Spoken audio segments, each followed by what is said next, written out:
Hey folks, JR, back for another episode of Echoes of Shannon Street Case File. It's going to be episode 106, Negotiation Failed. We're going to finish up the Tact memo in this episode, and then we're going to move on to other things in the file. Cap Music instructed Lieutenant Maxey to use the remaining Tact personnel within the inner perimeter in whatever capacity needed. To explain the overall tactical plan, the Tact command felt it was necessary to describe those things which were done in the event of a successful officer rescue or arrest. Cap Music and Lieutenant Pugh were to remain at the Tact command post during the assault. Lieutenant Quinn was assigned front security to ensure an orderly transition from the tactical situation to a crime scene investigation. Lieutenant Maxey was assigned rear security to ensure the orderly transition from a tactical situation to the crime scene investigation. Mobile high-intensity lights had been moved into position by the fire department at Patrolman Bibbs' direction and were used after the assault for the investigation. Ambulances, paramedics, light, gas, and water, telephone, and other support personnel were nearby and activated on a needed basis. Patrolman McNair will describe the assault in a separate report. I don't know if I have that report or not. I'll have to look through there and see if it's there. Patrolmen listed below are those used on the assault team. Patrolman K.K. McNair, team leader, was selected because of his tactical experience, leadership qualities, and proven ability. Patrolman D.A. Rutherford was selected because of his tactical skills, experience, firearms capability, and works well with the team. Patrolman R.O. Watson was selected because of his tactical experience, agility, firearms ability, and has shown those traits necessary to operate as a team. Patrolman C.R. Summers was selected because of his tactical experience, agility, firearms capability, and the fact that he has shown traits of operating well within a team. Let me go back up here, just briefly talk about that transition from tactical situation to a crime scene investigation. That's really important. As soon as the shooting stopped and that the TAC unit has that situation under control, you need to make that transition as quickly as possible to a crime scene, because the longer they stay in there, and the more people that go in there, and you're going to disturb the crime scene. So it's going to make it tougher on the investigators and crime scene technicians. So that is important. I don't know how many people actually caught that of the executive staff, but that is important that they do that. Summers replaced Todd because of a sinus problem causing breathing difficulties when using a mask to protect him from gas. And I'll tell you of a rumor or a story I've always heard regarding the TAC guys that actually went in, that allegedly one or more TAC guys paid other TAC guys money to stand down so they could take their place because they wanted to go in on the assault.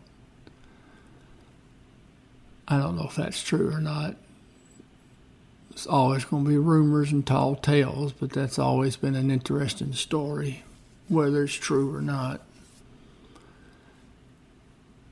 Patrolman D.C. Hubbard was selected because of his proven strength and ability with an M16, as he was to be used along with Officer Ray to batter the door and provide follow-up cover for the first 4 officers inside. He replaced W.D. Dawkins because of strength and experience. If I'm not mistaken, Hubbard's the one that crashed in the doors at St. Jude when they had to enter the room. Patrolman H.A. Ray was selected because of his strength, proven ability, expertise with the shotgun, and his compatibility as a team member.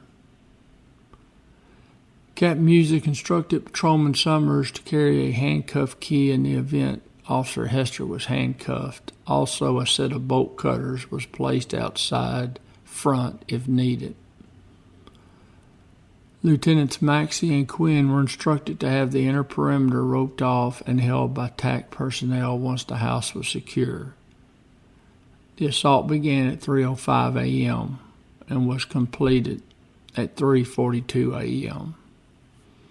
Now you're looking at that's 37 minutes. But the actual entry from the back all the way up to the front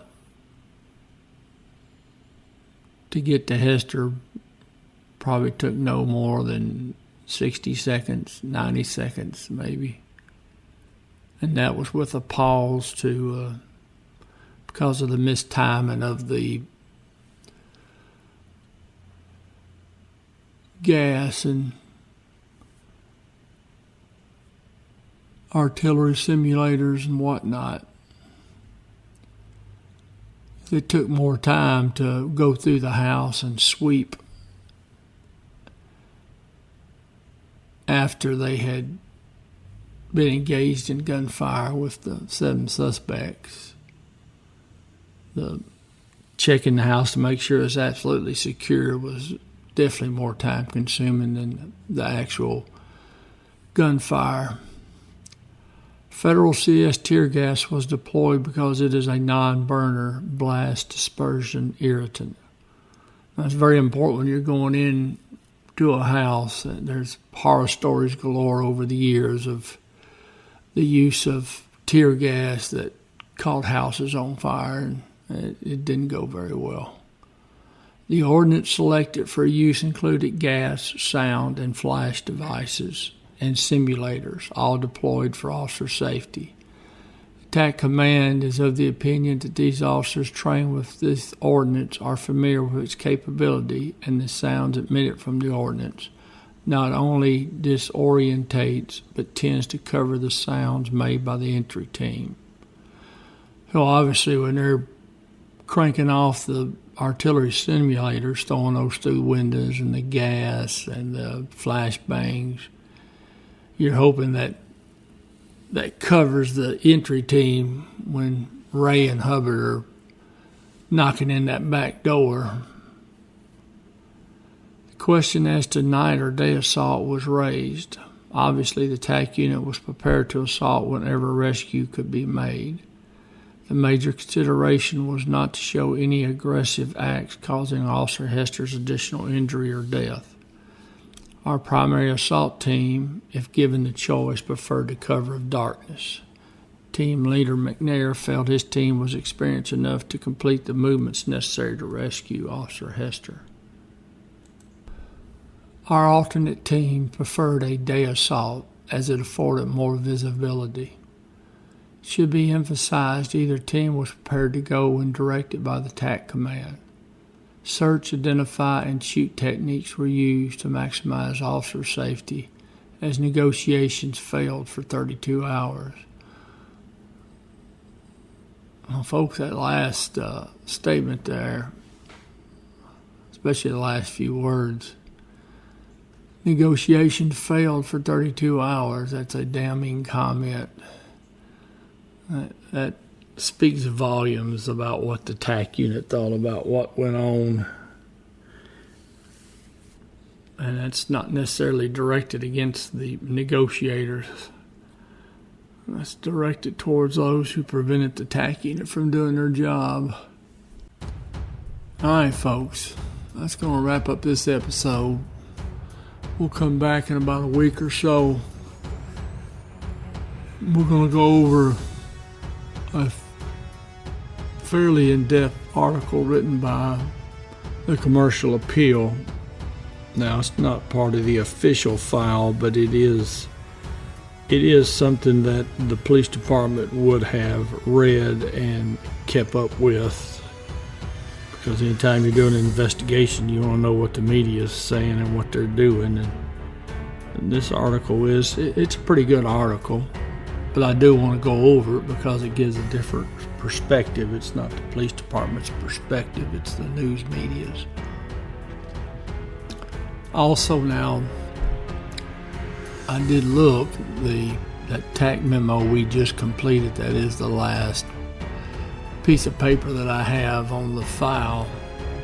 So we will do one more episode after we do the commercial appeal article, and that episode's going to cover the reason that Shannon Street may have happened the way it did. All right, folks, I appreciate you. We'll get back together in a week or so and go through that article. That's probably going to be a couple of episodes. It may even be more than that. But it is a good article and it's worth reading. I do think it's important to read what others were thinking, rightly or wrongly. And the article does include some interviews with Miss Sanders. All right, folks, thank you, appreciate you, and we'll see you down the road.